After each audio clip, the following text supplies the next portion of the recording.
ప్రస్తుతం మనతో పాటు ప్రముఖ ఆధ్యాత్మికవేత్త ఆస్ట్రోన్యూమరాలజిస్ట్ జయప్రద గారు మనతో ఉన్నారు. మేడంతో మాట్లాడేద్దాం. నమస్కారం మేడం. నమస్తే అమ్మా. శ్రీమాత్రే నమః. మేడం, సింహరాశి వాళ్ళు ఓవరాల్గా ఈ రాశిలో పుట్టిన వారి సహజ సిద్ధ లక్షణాలు ఏ విధంగా ఉంటాయి, జీవితంలో అభివృద్ధిలోకి రావాలంటే జీవితాంతం వీళ్ళు చేసుకోవాల్సిన పరిహారాలు ఏంటి, ఆలయాలు ఏమైనా ఉంటే చెప్పండి. ఓవరాల్గా శత్రువులు బెడదేమన్నా ఉంటుందా, వీళ్ళ జీవితం మొత్తం క్లియర్ కట్గా వీళ్ళ కోసం ఎక్స్ప్లెయిన్ చేయండి మేడం. తప్పకుండా అమ్మా. సింహరాశి వాళ్ళు అంటేనే నాయకత్వ లక్షణాలు ఉన్నవాళ్ళు, అంటే వీళ్ళు నాయకులుగా ఉండగలరు. నాయకత్వ లక్షణాలు కలిగిన వాళ్ళు అంటే నాయకత్వ లక్షణాలు నేర్పిస్తారు ఎదుటి వాళ్ళకి. వీళ్ళు ఒక్కలే ఉండాలి, నేనే నాయకుడిగా ఉండాలి, ఎప్పటికీ నువ్వు ఎవరు ఉండకూడదు అని అలా తత్వం ఉండదు. వీళ్ళు లీడర్స్గా ఉండి ఎదుటి వాళ్ళు లీడర్స్గా తయారు చేయడంలో వీళ్ళు ముందు ఉంటారు అనమాట. ఏ పనైనా చేయాలి అంటే మనం చేద్దాం అనే లక్షణం ఇప్పుడు నేనే చేసి చూపిస్తాను అని మాత్రం అనరు. మనం కలిసి చేద్దాం, అందరం కలిసి చేస్తే తలో చేస్తే పనులు అవుతాయి, ఇలా చేద్దాం అని మోటివేషనల్ స్పీకర్స్గా మనం ఎక్కువగా చూస్తుంటాం కదా. వీళ్ళంతా వచ్చే సింహరాశి వాళ్ళే ఉంటారు. అంటే లగ్నాలు డిఫరెంట్గా ఉండొచ్చు, కానీ సింహరాశి వాళ్ళు ఏంటంటే మోటివేషనల్ స్పీకర్స్. అంటే ఎదుటి వాళ్ళని హర్ట్ చేయకుండా, బాధ పెట్టకుండా సున్నితంగా హ్యాండిల్ చేసే విధానంలో వీళ్ళు ముందు ఉంటారు సింహరాశి వాళ్ళు. ఏ విషయమైనా తీసుకోండి, ఎలాంటి సిచ్యువేషన్ అయినా, ఎంత టఫ్ సిచ్యువేషన్ అయినా, కోపం వచ్చినా సరే దాన్ని తమాయించుకొని ఎదుటి వాళ్ళతో సాఫ్ట్గా ఇది ఇలా ఇలా ఇలా అని చెప్తుంటారు. ఆవేశం, కోపం చాలా ఎక్కువగా ఉంటుంది వీళ్ళకి. అందరికంటే ఎక్కువ ఈగో ఉన్నది అని వీళ్ళకి. కాకపోతే అది బయటికి ప్రదర్శించరు. ఒకసారి నచ్చలేదు అంటే ఇంకా వాళ్ళతో మాట్లాడే పరిస్థితే ఉండదు. ఎప్పటికీ వాళ్ళకి ఎందుకు నచ్చలేదు అని కారణం కొని చెప్పరు, ఎందుకు రావట్లేదు అని కారణం చెప్పరు, అలా వదిలేసి వచ్చేస్తారు. అది ఎంత పెద్ద పదవైనా, ఎంత పెద్ద ఉద్యోగమైనా వదిలేయడం అనేది వీళ్ళకి అలవాటు. అది వీళ్ళ లక్షణాలు. మనం సహజంగా తీసుకుంటే లక్షణాలు ఇవి వీళ్ళవి. అయితే దీంట్లో మనం తీసుకుంటే ఇది తత్వంలో చూసుకుంటే అగ్నితత్వ రాశి. అందువల్ల అంటే వేడి శరీర తత్వం ఎక్కువగా ఉంటుంది. ఆలోచన ఎప్పుడు కూడా చాలా పదునుగా ఉంటుంటాయి. ఏ పనైనా చేయాలి అంటే తొందరగా చేద్దామని డిసైడ్ అయిపోతారు. అంతే, ఎంత తొందరగా కలిసిపోతే అంత తొందరగా విడిపోతారు. ఒక విధంగా చెప్పాలి అంటే వీళ్ళని ఎక్కువగా ఎమోషనల్గా వీళ్ళని కట్టడి చేయలేం. ఇక్కడ వీళ్ళు ఏంటంటే మనం ఏదైనా మానవత్వంతో మాట్లాడితే ఇది ఈ విధంగా చేద్దాం అనుకుంటున్నాం, మా ఆలోచన విధానం ఇలా ఉంది అని చెప్తే దానికి వీళ్ళు ఇష్టపడతారు. అంతేగాని నేను ఏడ్చాను నువ్వు అందుకే నేను ఒప్పుకోవాలంటే అలా దానికి ఒప్పుకోరు వాళ్ళు, దానికి ఇష్టపడరు కూడా. ఏడిస్తే పనులు అవుతాయని అన్నది వీళ్ళ దగ్గర జరగవు. వీళ్ళకి ఏదైనా సరే మానవత్వ సహజంగా ఉండేది ధర్మ మార్గమై ఉండాలి. ఆ చేసే పనుల్లో ఎంత ధర్మం ఉంది అనేది చూస్తుంటారు. దీనివల్ల ఎదుటి వాళ్ళకి ఉపయోగపడుతుంది, నాకు ఉపయోగపడుతుంది అంటే చేస్తారు. ఓన్లీ ఎదుటి వాళ్ళకి ఉపయోగపడుతుంది అంటే వాళ్ళు చేయరు. సో నాకు ఉపయోగపడాలి, అలాగే ఎదుటి వాళ్ళకి ఉపయోగపడాలి, రెండూ కావాలి అనే లక్షణం ఎక్కువగా ఉంటుంది. అందుకే సింహరాశి వాళ్ళు మనం తీసుకున్నప్పుడు వాళ్ళకి చేయాలంటే వాళ్ళ వ్యాపారాలు, ఉద్యోగాల్లో అన్నింటిలో కూడా అడ్మిన్స్గా పనిచేస్తుంటారు. అంటే ఒక సంస్థను నిలబెట్టాలన్నా, ఆ సంస్థలో మంచి మార్గాలు అందరితో చేపించాలన్నా వీళ్ళు ముందుండి చేస్తారు. ఇది మీరే చేయాలి అని అప్పచెప్పితే చాలా ధర్మంగా చేస్తారు. ఏంటి వీళ్ళు అనుమానంతో వీళ్ళకి అప్పచెప్పితే మాత్రం వాళ్ళ యాటిట్యూడ్ అంతా చూపిస్తారు. అంటే వీళ్ళ వల్ల కాదు, వీళ్ళు ఏం చేస్తే చూద్దాంలే అని వీళ్ళు ఏదన్నా తక్కువ అంచనా వేస్తే మాత్రం ఆ అంచనాకి మళ్ళీ వాళ్ళు ఎందుకులా వీళ్ళకి పెట్టుకున్నాం వీళ్ళతో మనం అనే బాధ తెప్పించేస్తున్నట్టే చేస్తారు. అంత కోపంగా ఉంటుంది వీళ్ళకి. అయితే ఏంటంటే ఇవన్నీ సెకండరీ. ఫస్ట్ హాఫ్ ఏంటంటే వీళ్ళది చేసే తత్వమే ఉంటుంది. ఎప్పుడు కూడా కోపం తొందరగా వస్తుంది, అంత తొందరగా శాంతపడతారు. అయితే ఏంటి ఇక్కడ వాళ్ళ ఈగోని ఎప్పుడు కూడా టచ్ చేయకూడదు. బాధ పెట్టామంటే మాత్రం అది ఇంకా ఖచ్చితంగా ఏ రోజుకి ఇంక సెట్ అవుతుంది, అది ఎప్పటికీ అలా ఉండిపోతుంది. ఇది సింహరాశి వాళ్ళ లక్షణాలు. ఇక మనం ఇలా ఉద్యోగం, వ్యాపార విషయాల్లో తీసుకుంటే చాలామంది ఉద్యోగాలకి ఇష్టపడుతుంటారు. ఎందుకంటే వ్యాపారం చేసేటప్పుడు వీళ్ళకి ఆర్థికపరమైన ఇబ్బందులు ఎక్కువగా ఉంటాయి. ఎప్పుడు కూడా వీళ్ళు సొంతంగా సంపాదించుకొని చేసుకుంటారు. ఎందుకంటే ద్వితీయ స్థానం వీళ్ళకి కన్య అయింది. కన్య ద్విస్వభావ రాశి. ఏంటంటే వాళ్ళందరూ ఎవరిని అడగాలంటే వీళ్ళకి మొహమాటం. సొంత తండ్రి దగ్గర కూడా అడగలేరు వీళ్ళు. మా నాన్నని అడిగితే ఎందుకు మా నాన్న నాకు అని అనుకోరు. వాళ్ళ నాన్న నేను డబ్బులు ఇస్తాను వ్యాపారం చేసుకో అంటే అప్పుడు సరే నాన్న ఇస్తారు, నాన్న మా అన్ని టైంకి అప్ చెప్పేయాలి, ఇచ్చేయాలి, నేను మోసం చేయకూడదు నాన్ని అని ఆలోచనతో చేస్తారు. కానీ వీళ్ళు నోరు తెచ్చుకొని అడగరు. అందరూ ఏంటంటే వీళ్ళు ఉద్యోగాలు వెతుక్కుంటూ ఉద్యోగాలు చేస్తూ ఉంటారు. చాలామంది జాతకాల్లో వీళ్ళకి యోగాలు చాలా తక్కువగా ఉంటాయి. సింహరాశి వాళ్ళకి పెద్ద పెద్ద యోగాలు ఉండవు, వీళ్ళకి చాలా తక్కువ ఉంటాయి. ఎందుకు తక్కువ ఉంటాయంటే మళ్ళీ అది సింహరాశి పుట్టడమే ఒక విధంగా ఏంటంటే మనం ధర్మార్థ కామ మోక్షాల్లో ధర్మస్థానం అవుతుంది అది. సో అంటే ఏంటంటే ఏదో ధర్మం కోసం ఈ పాటుపడడానికి కోసం వచ్చిన వాళ్ళు సింహరాశిలో ఉంటారు. వీళ్ళకి కష్టాలు ఎక్కువగా ఉంటాయి, అలాగే పనులు ఎక్కువ, బాధ్యతలు ఎక్కువగా ఉంటాయి. అలాగే వీళ్ళకి ఏది చేస్తే కలిసి రాదు. ఇది సింహరాశి వాళ్ళకి.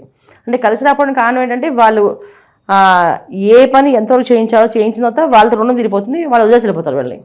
అదే వీళ్ళు స్నేహితులతో ఉండి ఏదో మొత్తం హెల్ప్ చేస్తారేమో అనుకుంటే వాళ్ళకి అన్నీ చేస్తారు. వీళ్ళ అవసరం వీళ్ళు వదిలేసి వెళ్ళిపోతుంటారు.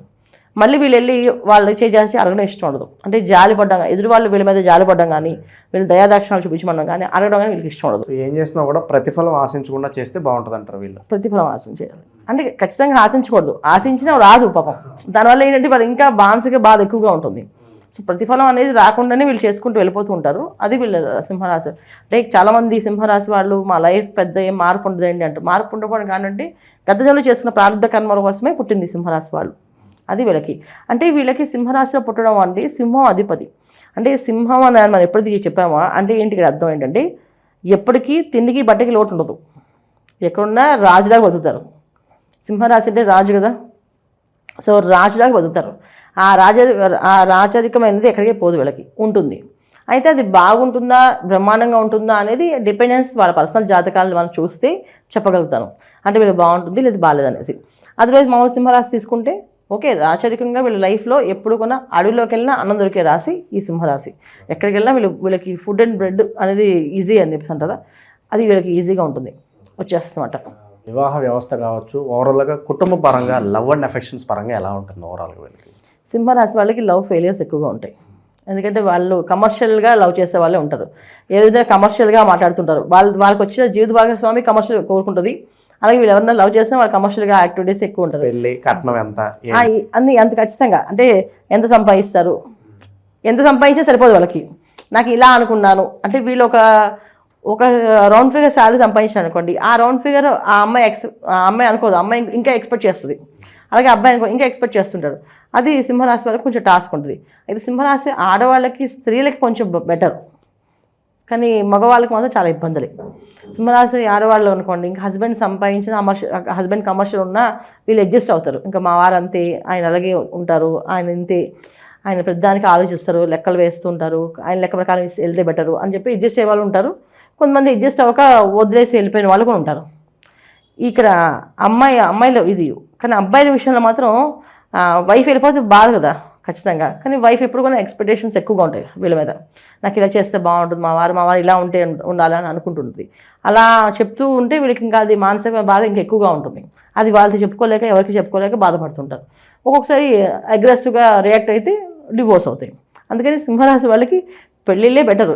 అసలు లవ్ మ్యారేజ్ అనేది అది లీస్ట్ ప్రయారిటీ నా దృష్టిలో. అసలు లవ్ మ్యారేజ్ అనేది వద్దని చెప్తారు. లవ్ మ్యారేజ్ వీళ్ళు సెట్ అవుతుంది కదా. వీళ్ళు అనుకుంది ఒక ఆలోచన, వచ్చే అమ్మాయి ఇంకో ఆలోచన, అలాగే ఒక అబ్బాయి అయితే ఇంకో ఆలోచన, అమ్మాయికి అయితే ఒక ఆలోచన. అందుకని సెట్ అవ్వవు. ఇక అన్నదమ్ములు తర్వాత తల్లిదండ్రులు వీళ్ళందరూ అంటే వీళ్ళు బాగా ప్రేమగా చూసుకుంటారు. వీళ్ళంటే బాగా ఎఫెక్షన్ ఉంటుంది. అంటే సింహరాశి వాళ్ళకి అన్నదమ్ములు ఉన్నా, అక్క చెల్లు ఉన్నా, అమ్మ నాన్న ఉన్నా, వీళ్ళందరూ ఏంటంటే వీళ్ళని బాగా చూసుకుంటారు. వీళ్ళంటే బాగా ఇష్టపడుతుంటారు. నా కొడుకు అని, నా కొడుకు బాగుండాలని, మా అన్నయ్య బాగుండాలనో, మా తమ్ముడు బాగుండాలనో ఇలా చెప్పుకుంటూ వెళ్తూ ఉంటారు. సో ఎఫెక్షన్, బంధువుల విషయంలో ఎఫెక్షన్ బాగుంటుంది వీళ్ళకి. మీద మ్యారేజ్ తర్వాత కానీ వచ్చేవన్నీ కొంచెం ఇబ్బంది ఉంటుంది. అలాగే కెరీర్ పరంగా కూడా కొన్ని ఇబ్బందులు ఉంటాయి. వీళ్ళు చదివే చదువు ఒకటి, చేసే ఉద్యోగం ఒకటి. అలాగే వీళ్ళు వ్యాపారం ఒకటి చేద్దాం అనుకుంటే ఇంకో వ్యాపారం చేస్తారు, అడ్జస్ట్ అయ్యే వ్యాపారం చేస్తూ ఉంటారు. ఇది వీళ్ళు జరిగే ప్రాబ్లమ్స్. సో ఎంత అడ్జస్ట్ అయితే అంత బాగుంటుంది అంటారా? ఓవరాల్గా అడ్జస్ట్మెంట్స్ పడుతూనే ఉంటారు, అలా అడ్జస్ట్ అవుతూనే ఉండాలా, లేదంటే ఆ కంఫర్ట్ జోన్ నుంచి బయటకు వచ్చి ఏదన్నా కొత్తగా చేసి రిస్క్ తీసుకుంటే పర్వాలేదు అంటారు? అంటే ఇప్పుడు మనం ఏం చేయాలంటే వీళ్ళకి పర్సనల్ జాతకం చూపించుకోవాలి. ఓన్లీ రాశి లక్షణాలు మనం ఇప్పుడు చెప్పింది వాళ్ళు వినేసి అది నేను ఇంతే, నా లైఫ్ నాకు ఇది పెద్దగా గొప్పగా ఏముందని, నా లైఫ్ అదే ఉంది, మీరు అదే చెప్పారు అని అనుకోవచ్చు. అలా కాదు. ప్రతి ఒక్కరికి ఒక టర్నింగ్ పాయింట్ ఉంటుంది. ఆ టర్నింగ్ పాయింట్ అనేది ఎప్పుడు వస్తుంది, ఎలా వస్తుంది? కొంతమంది సింహరాశి వాళ్ళకి చిన్నప్పుడు 20 yearsకే మంచి జాబ్ వచ్చి 40 years వరకు వాళ్ళు తిరుగు లేకుండా సంపాదిస్తారు. అసలు అంటే ఫ్లైట్లో తిరగడం, ఫ్లైట్లో ఉండడము, ఒక గంటకి ఒక కంట్రీలో భోంచేయడం, ఇంకో కంట్రీకి వెళ్ళడం, ఇలా జరిగే అవకాశం సింహరాశి వాళ్ళు ఉన్నాయి, రాజయోగాలు. అయితే జాతకాలు బట్టి. అలాగే సంపాదన విషయంలో మనం శాలరీస్ కూడా చాలా బ్రహ్మాండంగా వచ్చే అవకాశాలు కూడా ఉంటాయి. కానీ 40 తర్వాత వీళ్ళు డౌన్ అవుతాయి. కొంతమంది 40 తర్వాత రేజ్ అవుతాయి, 40 తర్వాత డౌన్ అయ్యే అవకాశం ఉంది. ఇది మనం ఖచ్చితంగా వెళ్ళి మనం లగ్నాలు చూసుకోవాలి. తర్వాత పర్సనల్ జాతకాన్ని చూడాలి.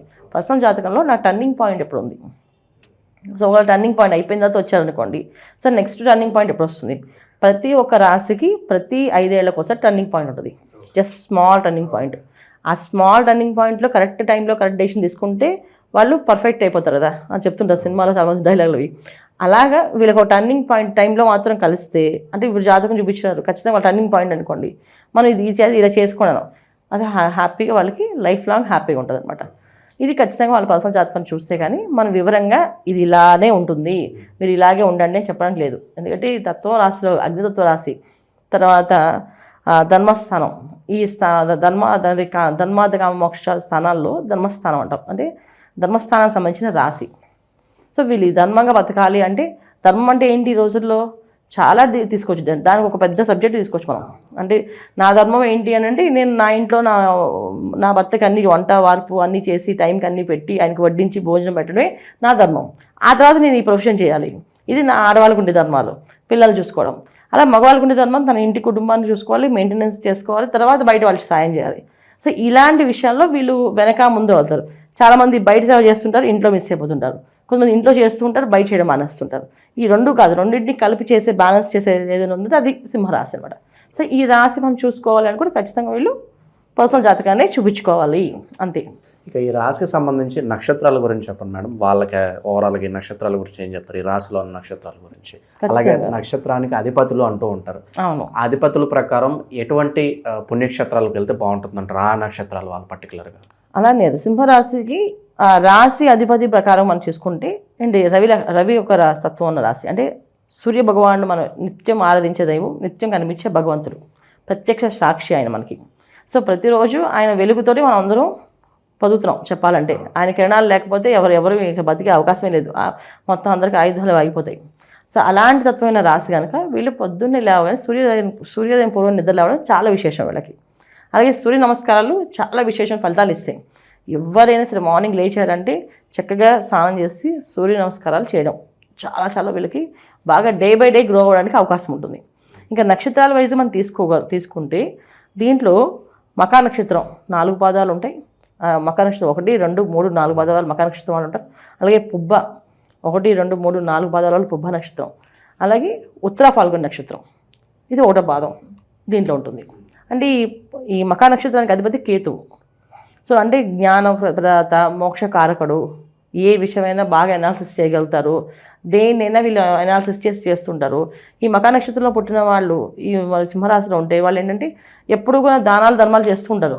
లైఫ్ ఎప్పుడు ఆటోమేటిక్గా వాళ్ళ పూజల్లోని ఏదో దానంలోకి ఏదో ధర్మంలో పంపించేస్తూనే ఉంటుంది. ఎందుకు చేస్తున్నారో వాళ్ళకి తెలియదు ఆ విషయం. అసలు ఎప్పుడు నాకు అంటే వాళ్ళకి ఇంట్రెస్ట్ ఉండి చేయరు, ఇంట్రెస్ట్ అది ఆటోమేటిక్గా దాంట్లో చేయాల్సిన పరిస్థితి వస్తుంది. అలాంటి పరిస్థితి వచ్చేస్తుంది. కొంతమంది ఇంట్రెస్ట్ చేస్తారు, అది చాలా తక్కువ, రేర్ కాంబినేషన్. నాకు ఇంట్రెస్ట్ నేను చేస్తాను, కొంతమంది ఇంట్రెస్ట్ లేకుండా ఇన్వాల్వ్ అయిపోతుంటారు. ఇది ఏమంటే ఈ పూజ చేయాలి, దీనికి మీరే సహకరించాలంటే వీళ్ళు ఫైనాన్షియల్ సపోర్ట్ చేయడమో లేకపోతే ఏదైనా పేరు తీసుకొచ్చి అంటే దాని ప్రకారం అది దారి చూపించడము ఖచ్చితంగా చేయాలి. ఇంకా పుబ్బ నక్షత్రం వాళ్ళకి వస్తే విందులు, విలాసాలు, వినోదమైన జీవితాలు, ఇక చేయకూడని పనులు చేయడాలు, ఆకృత్యాలు అన్నీ ఉంటాయి దీంట్లో. ఈ పుబ్బ నక్షత్రం శుక్రుడు ఒక సంబంధించిన నక్షత్రం. శుక్ర నక్షత్రం కనుక సకల భోగాలు అనుభవిస్తారు, అలాగే సకల భోగాలు అనుభవించలేని పరిస్థితి కూడా ఉంటుంది. అది మళ్ళీ ప్రారంభ కర్మ బట్టి. ఇప్పుడు పుబ్బ నక్షత్రం ఏంటంటే, కానీ నేను బయటికి ఎక్కడికి వెళ్ళే అవకాశం లేదు, నాకు డబ్బే లేదు, నాకు ఉద్యోగమే లేదు, ఇంకా చెప్పాలంటే పెళ్ళి కాలేదు, ఏంటంటే ఆ పరిస్థితి అని అడుగుతారు. దానికి వాళ్ళ ప్రారంభ కర్మ ఏముందో చేసుకోవాలి. ఇది సింహరాశిలో పుట్టిన వాళ్ళకి. అందుకే మన సింహరాశి అనగానే మనం ఖచ్చితంగా వాళ్ళ జాతకాన్ని చూడాల్సిందని చెప్పాము, అది విషయం. ఇంకా ఉత్తరా ఫాల్గుణ నక్షత్రం, ఇది రవి నక్షత్రం సంబంధించింది. సో రవి నక్షత్రం కనుక వీళ్ళు కొంచెం లీడర్షిప్ క్వాలిటీస్ ఎక్కువగా ఉంటాయి. డే బై డే గ్రో ఉంటుంది వీళ్ళది, బాగుంటుంది. ఎప్పుడు దాకా ఉంటుందంటే డిపెండెన్స్ మళ్ళీ వాళ్ళ జాతకంలో ఉండబట్టి. ఇప్పుడు కొంతమందికి 40 years వరకు తిరుగు లేకుండా రాజ్యం వెళ్తారు, తర్వాత డౌనే. ఇంకా తర్వాత ఏది ముట్టుకున్నా అది ఒక రకమైన మస అయిపోతుంటుంది అనమాట. అది బాధపడుతుంటారు, దేనికి అయిపోతున్నాను నేను, ఎందుకు ఇంత డౌన్ అయిపోతున్నా అని. హై నాలెడ్జ్ ఉంటుంది మళ్ళీ నువ్వు, కానీ ఉపయోగపడదు వాళ్ళకి. ఇది నక్షత్రాలు. సో మనం తీసుకుంటే సో ఇంకా మన సింహరాశి వాళ్ళు తీసుకోవాల్సిన జాగ్రత్తలు అంటే ఆదివారం చాలా నిష్ఠగా ఉండాలి. ఆదివారం రోజున వీళ్ళు హెయిర్ సలూన్స్కి వెళ్ళం కానీ, బ్యూటీ పార్లర్స్కి వెళ్ళం కానీ, ఇలాంటి పనులు ఏమి చేయకూడదు. అలాగే సాత్విక ఆహారం తీసుకోవాలి. ఈ తామస గుణం, రజోగుణం కలిసిన ఆహారాలు తీసుకోకూడదు. అంటే ఏంటంటే నాన్ వెజ్ తీసుకోకూడదు, వెజ్ తీసుకోవాలి, వెజిటేరియన్ తినాలి వీళ్ళు. అలాగే వీళ్ళు ఆదివారం రోజున చాలా నియమనిష్టాలతో గుడికి వెళ్ళడం, గుడిలో పూజలు చేయించుకోవడం, అభిషేకం చేయించడం, అవి చేయించడం. ప్రతి ఆదివారం వీళ్ళు ప్రతి ఒక్క టెంపుల్ కూడా ఉంటుంది. ఇప్పుడు రావి వృక్షం అని, ఆ వృక్షాన్ని ప్రదక్షిణాలు చేయాలి, ఖచ్చితంగా 11 ప్రదక్షిణాలు చేయాలి వీళ్ళు. అలాగే అరుణాచలం క్షేత్రాన్ని దర్శనం చేసుకోవాలి. ఎవ్రీ ఇయర్ అరుణాచలం వెళ్ళడం అంటే అగ్నిక్షేత్రం, అది వీళ్ళ అగ్నితత్వ రాశి. సో వీళ్ళకున్న లక్షణాలు ఏవైతే ఉన్నాయో అవి అంటే వీళ్ళలో ఉన్న మలినాలమైన గుణాలు అంటే చెడు గుణాలు అన్నీ కూడా కరిగిపోవాలంటే ఒకసారి గిరి ప్రదక్షిణ చేయాలి అరుణాచలంలో. ఈ గిరి ప్రదక్షిణ చేయడం వల్ల వీళ్ళు చాలా అదృష్టమైన జీవితాన్ని, ఆనందమైన జీవితాన్ని అనుభవించే అవకాశం ఎక్కువగా ఉంటుంది. చివరిగా వీళ్ళు డబ్బు పరంగా లైఫ్ లాంగ్ కూడా ఎటువంటి సూత్రాలు పాటిస్తే బాగుంటుంది అంటారు, లాస్ లేకుండా ఉండాలంటే వీళ్ళు? అది వాళ్ళ జాతకం చూపించాల్సిందే. ఎందుకంటే నేను ఇది చేసేయండి వచ్చేస్తాను అందాం చెప్పను. ఎందుకంటే ఇది అగ్నితత్వ రాశి, ధర్మ రాశి, మీకు ఇన్ని లక్షణాలు చెప్పాయి కదా, ఖచ్చితంగా వాళ్ళ పర్సనల్ జాతకాన్ని చూపించుకుంటేనే మాకు జీవితంలో మేము సంపాదిస్తామా, అసలు అదే డబ్బు ఉంటుందా, అసలు మాకు పేరు ప్రఖ్యాతులు ఉంటాయా, మేము ప్రొఫెషనల్గా సెటిల్ అవుతామా, ప్రొఫెషనల్గా ఎదగలమా, ఇవన్నీ కూడా ఏంటంటే పర్సనల్ జాతకమే చూడాలి. ఎందుకంటే మనం జస్ట్ ఇలా చెప్పేస్తే అలా ఉండకపోవచ్చు వాళ్ళకి. ఖచ్చితంగా మాకు లేదండి అంటారు, ఖచ్చితంగా ఉండదు. ఎందుకు ఉంటుంది? ఎందుకంటే ప్రతి ఒక్క మనిషికి మన చేతికున్న 5,000 ఒకలా ఉండవు. ఈ 5,000 డిఫరెంట్ ఎందుకు పెట్టే దేవుడు అంటే ఇది అన్ని కలిపిది ఒక పిడికలు వస్తుంది, అలాగే కలిపితే మనం తినగలుగుతాం. అలాగే మన లగ్నం ఏమిటో, మన దశ ఏమిటో, అంతర్దశ ఏమిటో చూసుకోవాలి. నక్షత్రాలు రాసి ఓకే, అలాగే మనం పుట్టిన తేదీ ఒక కాంబినేషన్, పుట్టిన తేదీ ఏ తేదీలో పుట్టామనేది, అలాగే డెస్టినీ ఏముంది మన లైఫ్లో, ఈ డెస్టినీ నెంబర్ కూడా మనకు చూపిస్తుంది, దేవుడు ఇస్తాడు. డెస్టినీ నెంబర్ ఏంటంటే ఏంటి, బర్త్, మంత్, ఇయర్ మొత్తం అన్ని కలిపితే అదే డెస్టినీ వస్తుంది. ఆ డెస్టినీ నెంబర్ బట్టి వీళ్ళ జీవితం కూడా ఉంటుంది. సో ఇన్ని మనం చెక్ చేయాలంటే పర్సనల్ జాతకాన్ని చూడాలి తప్ప జస్ట్ చెప్పేస్తే అవ్వదు. ఓవరాల్గా సింహరాశి వాళ్ళ జీవితం వాళ్ళ కళ్ళకు కట్టినట్టుగా మొత్తం ముందు చూపించారు. ఓవరాల్గా ఎలా లైఫ్ లాంగ్ ఎలాంటి జాగ్రత్తలు తీసుకోవాలి అద్భుతంగా వివరించారు. ధన్యవాదాలు. నమస్తే అమ్మా. శ్రీమాత్రే నమః.